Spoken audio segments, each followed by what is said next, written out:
Ya a recibir a David Brondo, periodista, reportero, articulista.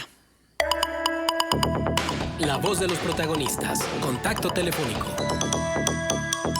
David, qué gusto tenerte con nosotros. Muy buen día. Contigo platicamos sobre esto mismo, la controversia entre este grupo de intelectuales y el presidente Andrés Manuel López Obrador, y tal vez tu opinión de lo que pasó el fin de semana con Frena y su manifestación en la Ciudad de México. Gracias, David, por acompañarnos. Arturo González, Manuel Cerrato, Marcela Pámanes, te saludamos. Buenos días, Marcela. Buenos días, Manuel. Es un gusto estar con ustedes. Creo que ciertamente es preocupante que mientras el país enfrenta un grave escenario de crisis convergentes como la crisis sanitaria, la económica y la de seguridad, el presidente López Obrador está empeñado en la politización del país, está empeñado en estar enfrascado siempre en un pleito. Desde el inicio de su sexenio, el mandatario se ha preocupado de una manera insistente por tener siempre un enemigo enfrente, ya sean los excandidatos a la presidencia, los partidos políticos, los empresarios, la mafia del poder, los feministas, las feministas, o bien los expresidentes del PRI y del PAN. Y bueno, pues la lista es larga. Están los conservadores, los fifís, los neoliberales, y ahora le toca el turno de profundizar su batalla o su guerra con los intelectuales, los periodistas, los críticos, y los ha pasado a la silla de los acusados y les ha solicitado que pidan perdón por haber estado, según él, apoyando los regímenes del pasado que han generado todo este sistema de corrupción, de desigualdad, de pobreza. Pero bueno, la verdad es que pareciera que esta necesidad de buscar pleitos, de iniciar confrontaciones e inventar enemigos es una estrategia sistemática, pareciera a veces una política pública para distraer a la opinión y aventar bolas de humo sobre los graves y reales problemas del país. O sea, que ahí están, son la pandemia, el narcotráfico, la inseguridad, los feminicidios y la falta de liderazgo, ¿verdad? Uh-huh. Ahora, David, ¿hacia dónde vamos? Hace un momento poníamos sobre la mesa lo citado por Sicilia, lo citado por periodistas como Jorge Cepeda Patterson en su columna editorial, a la división del país. ¿Estamos ya en ella? ¿Y cuáles van a ser los frutos de eso? Mira, yo sí creo que el país se está polarizando, que hay una división que se acentúa cada vez más. Lo más preocupante de esto es que esta división, esta polarización se alienta desde la misma presidencia de la República.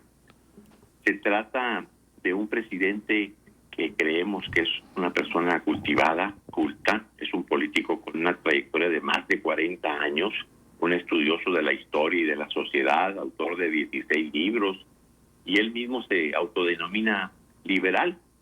Entonces debería saber que la crítica viene con el territorio, pero no lo entiende, ¿verdad? López Obrador sigue actuando como si fuera un político de oposición, un activista, un ciudadano de la calle, y está atizando esta guerra, esta batalla entre los mexicanos, y está generando heridas, está abriendo heridas que van a tardar, la verdad, décadas en cicatrizar, ¿verdad? No sé si ustedes recuerden que ya hace algunos meses, tras enumerar más de 80 adjetivos utilizados por López Obrador en sus discursos y conferencias de prensa, Gabriel Said lo señalaba como un artista del insulto, del desprecio y de la descalificación, ¿verdad? Y creo que el presidente no repara en la gravedad de sus sentencias, ¿verdad? Esa desacreditación política e ideológica que hace de todos, pues está generando, la verdad, una polarización, como decías tú, una división entre los mexicanos, y más allá lo que denunciaban los intelectuales en su desplegado del pasado 17 de septiembre, la censura sistemática, el debilitamiento de la libertad de expresión, y también ha iniciado pues, una campaña para el acoso de la prensa libre, ¿verdad? Exacto, David. Buenos días. Un gusto, como siempre, saludarte. Por un lado, esto que bien señalas, estos reclamos, ¿no? De esto que los intelectuales y periodistas dicen que es un discurso permanente de estigmatización. También ese fin de semana, por ejemplo, Jorge Volpi, en una entrevista con Salvador Camarena para El País, decía que el presidente constantemente está traicionando los valores de la izquierda y, en consecuencia, pues decepcionando a quienes con mucho entusiasmo votamos por él, decía Volpi. Y luego la carta de Javier Sicilia también diciendo que el presidente ha traicionado y ha incumplido una y otra vez los compromisos con grupos de víctimas de la violencia, y que además ha desconocido los propios acuerdos que han logrado desde hace un par de años. Y bueno, ya le dábamos lectura un poco a algunos de los párrafos de esa carta bastante dura. Y por otro lado está Frena. ¿Frena realmente es una oposición representativa, o Frena está cayendo también en esos impulsos, en esas vísceras que poco abonan a la construcción de un diálogo plural? Por un lado, el presidente que no lo permite y que incluso fomenta división y resentimiento, y por otro lado, este grupo que de pronto sus formas también pueden llegar a ser muy cuestionables. ¿Tú cómo ves a Frena? Sí, yo creo que ha faltado una oposición más articulada, más estructurada. Creo que Frena está cayendo también en un nivel contestatario, producto de los arrebatos, de las pasiones que se están despertando en el país. Y creo que ahorita la sociedad debe preocuparse en la construcción de formas de oposición, de formas de participación más creativas, más inteligentes y también menos pasionales, ¿verdad? Responder a López Obrador con las mismas armas con las que él luchó, con las mismas estrategias, no parece ser la mejor manera de enfrentar a un régimen, a un sistema, a una amalgama de grupos de izquierda que están ahora en el poder. Creo que esta no es una carrera de velocidad, esta es una carrera de resistencia. La sociedad, los partidos no deberían preocuparse por tratar de sacar al presidente de Palacio Nacional. Él ganó legítimamente la presidencia, claro. Pero lo que sí se puede hacer, creo, es ver la manera en cómo generar contrapesos, cómo hacer que la sociedad, los partidos de oposición tengan una mayor representación en la próxima legislatura federal, y cómo se puede fortalecer al discurso crítico, ¿verdad? Que es lo que están viendo con preocupación también estos intelectuales de los que hablábamos, sí. Y que en su ponencia o en su escrito decían que el presidente agravia a la sociedad, degrada el lenguaje público y rebaja también la tribuna del Ejecutivo, de la que debería emanar un discurso tolerante. No lo está haciendo el presidente, pero tampoco estas expresiones como Frena, ¿verdad? Que no están actuando con una tolerancia que requiere el país en este momento. Sí. Aparte, bueno, yo también coincido con esto de que la salida del presidente López Obrador no significaría ningún tipo de solución, además de que es algo totalmente antidemocrático lo que en el fondo pide Frena, con muchas incongruencias también y con muchos desatinos en cuanto a su forma de proceder, creo yo. Pero en ese sentido ya se escuchan por todos lados las voces de fraude rumbo al 2021, ¿no? Y también por ahí se señala que ese afán, ese empecinamiento del presidente con lo de la rifa del avión, con lo de la consulta para el enjuiciamiento de los expresidentes, pues obviamente representa solamente un circo mediático, porque no es necesaria ninguna de esas dos aberraciones, ¿no? Pero pues es para que esté permanentemente en el discurso el señalamiento a los opositores, el discurso hacia la corrupción del pasado y no a la del presente, ese combate selectivo justamente también a los presuntos delitos, esto de los videoescándalos, que a su hermano Pío pues prácticamente no ha pasado nada con ello, pero se ve que por la vía meramente electoral quizá no necesariamente se estén construyendo los contrapesos necesarios, ¿no? Ya lo hemos hablado en otras ocasiones de cómo están los otros partidos de oposición totalmente perdidos, totalmente sin rumbo. Ahora, el escenario hacia 2021, en esto último, también con el proceso interno que trae Morena, con un montón de señalamientos entre ellos mismos de no reconocer liderazgos. Este fin de semana estuvo aquí Gibran también cuestionando el proceso de selección de candidatos aquí en Coahuila y los liderazgos en el estado. O sea, se están haciendo trizas entre ellos. Pues el peor enemigo de Morena es Morena. Es Morena. El propio Gibran lo dijo así, ¿no? ¿Cómo ves al partido en el poder y sus pugnas internas rumbo a la renovación de la dirigencia? Mira, yo creo que está sufriendo Morena ese problema histórico que ha tenido desde siempre, que es la convergencia de muchas tribus en su interior, muchos grupos. Hay una incapacidad siempre en la izquierda de avanzar en las convergencias. Hay toda una historia de grupismo que le hace mal no solo a Morena y no solo a la izquierda, sino al mismo país, porque yo creo que México requiere de una izquierda moderna, de una izquierda unida, de una izquierda inteligente, y vemos que cuando finalmente puede aparecer un proyecto apuntalado por pensadores, por gente que está tratando de impulsar un nuevo proyecto, de nuevamente este grupismo, estas tribus, como se les llama de manera peyorativa, vuelven a emerger, vuelven a disputas por el poder, y eso de veras que es muy lamentable. Sí creo que falta un proceso de articulación de Morena, falta dirección, faltan liderazgos fuertes. Están cometiendo ahora también el error de girar alrededor de las figuras del Ejecutivo, del presidente, y si no se mete, o si al menos decide permanecer al margen, están sucediendo todas estas expresiones de participación, y estamos viendo lo que sucede actualmente en Morena, tanto en Coahuila, donde los grupos están disputando la dirección, se están también matando por las posiciones de poder, y en su momento por las candidaturas a la legislatura, a las curules locales. Las curules locales, sí.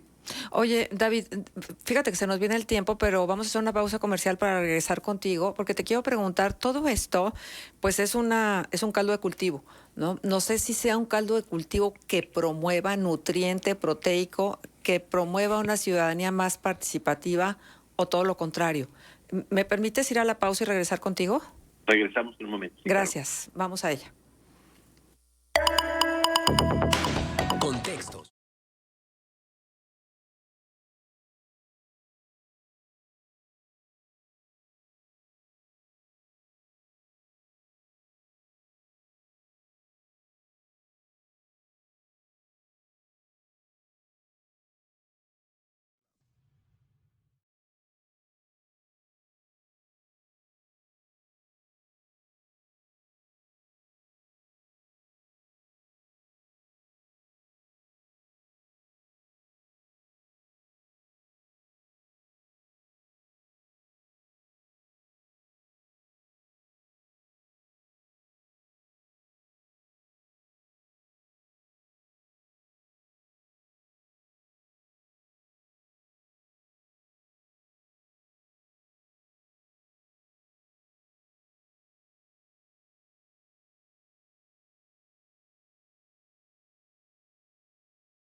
Participación que tenemos de nuestra audiencia. Conocen bien los puntos de contacto: 871-711-0260, 87-17-36-17-99. Es el WhatsApp de Noticieros GREM. También platicamos desde la transmisión de Facebook Live. Usted nos escucha, también nos ve. Y seguimos con esta conversación con el periodista David Brondo, y estamos con el tema que hoy nos ocupa sobre esta controversia entre este grupo de intelectuales, el presidente Andrés Manuel López Obrador, la carta que Javier Sicilia le ha dirigido, frena como un grupo opositor, y finalmente pues todo esto que nos viene sucediendo como sociedad a nivel país. ¿Cómo abona o cómo desmotiva la participación del ciudadano, David? ¿Cuál es tu reflexión? Mira, en junio pasado, Sergio García Ramírez le envió al presidente López Obrador una misiva con entrega inmediata para pedirle un gesto de concordia. Yo creo que hacia allá deberíamos caminar como sociedad. La verdad que sí es una situación desmotivante el hecho de que el presidente esté atizando, esté alentando una batalla, una guerra tras otra, inventándose enemigos. García Ramírez le hacía ver al presidente que si bien llegó a la presidencia con el voto de 30 millones de mexicanos, ya instalado en el poder, él se debe a los 120 millones de mexicanos que somos todos. Decía, aquellos 30 millones de mexicanos fueron la mayoría necesaria para su investidura, pero los 120 millones son el universo para su desempeño. Entonces, creo que hay que ver la manera de enfrentar con mucha inteligencia al presidente, no caer en su juego, seguir insistiendo en la necesidad de una libertad de prensa amplia. Nos la hemos ganado como país a través de la historia, muchas veces con sangre, y no podemos ahí dar un paso atrás en el sistema de libertades. García Ramírez decía en aquella carta que le preocupaba mucho el tono que estaba asumiendo el debate y la discordia que sembraba la confrontación nacional y la cosecha que se puede producir, que es algo de lo que tú hablabas hace rato. Y bueno, decía él, nos estamos convirtiendo en México en un país de gladiadores. Nos estamos combatiendo mutuamente y estamos cerrando el espacio para el entendimiento. Creo que debemos luchar porque no sea así. Hay que enfocarnos en los problemas reales de este país. Ahí están: la pandemia, ¿verdad?, en primer lugar, la inseguridad, la crisis económica sin precedente que se viene. Y bueno, sí creo que el presidente no es una víctima de las circunstancias. Él, pudiéramos decirlo, es responsable directo de politizar de la peor manera la vida pública del país. Entonces creo que como ciudadanos no nos queda otra más que seguir participando, alzando la voz. Ciertamente hay desconcierto en la sociedad, hay desconcierto también en los intelectuales, en los críticos, en la prensa, porque nunca se había visto una posición así desde la presidencia. Entonces, pues hay que aprender a innovar, a reinventarnos y elegir los caminos y las batallas que vamos a dar en el futuro. Y bueno, pues a la prensa creo le ha tocado y le toca un papel muy relevante a nosotros como comunicadores y también a los intelectuales como gentes pensantes y que pueden dar luz al escenario nacional. Me viene mucho a la mente la premisa de Noam Chomsky, este intelectual norteamericano, que decía que si no creemos en la libertad de expresión de nuestros adversarios, simplemente no creemos en la libertad de expresión en lo absoluto. Y creo que López Obrador no cree en la libertad de expresión de los demás, ¿verdad? Entonces, eso sí es algo preocupante. David Brondo, te saludo con gusto, Arturo González. me quiero preguntarte el papel de la oposición en todo esto. Al final, la prensa es un contrapeso en toda democracia. Sin embargo, se extraña una oposición que vaya más allá del discurso del propio López Obrador. Hace un momento comentaba Manuel, te preguntaba sobre el papel de Frena. ¿Hasta qué punto Frena no está alimentando este discurso de Andrés Manuel, este discurso victimista, un poco dicotómico, polarizante? ¿Y dónde está la oposición política, electoral, que pudiera construir la alternativa a López Obradorismo? Esa es una muy buena pregunta. Yo creo que el presidente López Obrador tiene a los dos principales partidos de oposición, al PRI y al PAN, donde quería tenerlos, contra las cuerdas.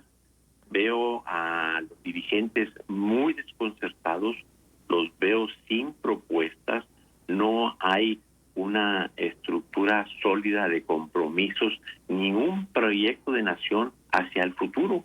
Entonces, eso ha permitido que el gobierno de la Cuarta Transformación haya impulsado un monólogo sin réplica por parte de los partidos de oposición.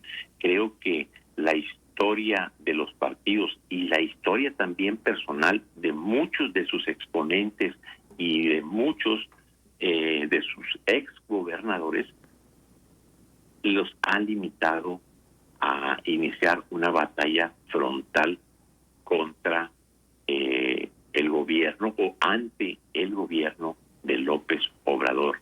Muchos de ellos tienen, por decirlo de alguna manera, cola que le pisen, no pueden sacar la cabeza porque se la vuelan de un trancazo. Obviamente que ellos lo saben, ellos saben sus debilidades, saben lo que tienen para sí. Tienen el caso Lozoya encima, tienen a 6 o 7 gobernadores ahorita en procesos judiciales o francamente encarcelados, empezando por nuestro exgobernador en Coahuila, Jorge Torres López, siguiéndole por César Duarte, por Javier Duarte, por Borge, por los tamaulipecos Tomás Yarrington, por en fin, por todos estos exgobernadores que están en la cárcel y muchos otros que a lo mejor deberían estarlo y no están.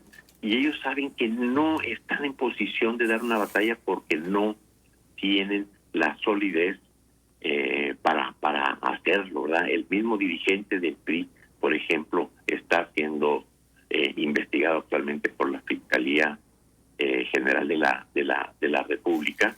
Y sí, es urgente articular una oposición y que los partidos comiencen, porque hay gente muy valiosa en ellos, a definir una ruta con cara al futuro. Esto nos va a llevar años y bueno, pues hay que pensar en el largo plazo, ¿verdad? Hay que estar empezando en estrategias de largo plazo para dar esta batalla.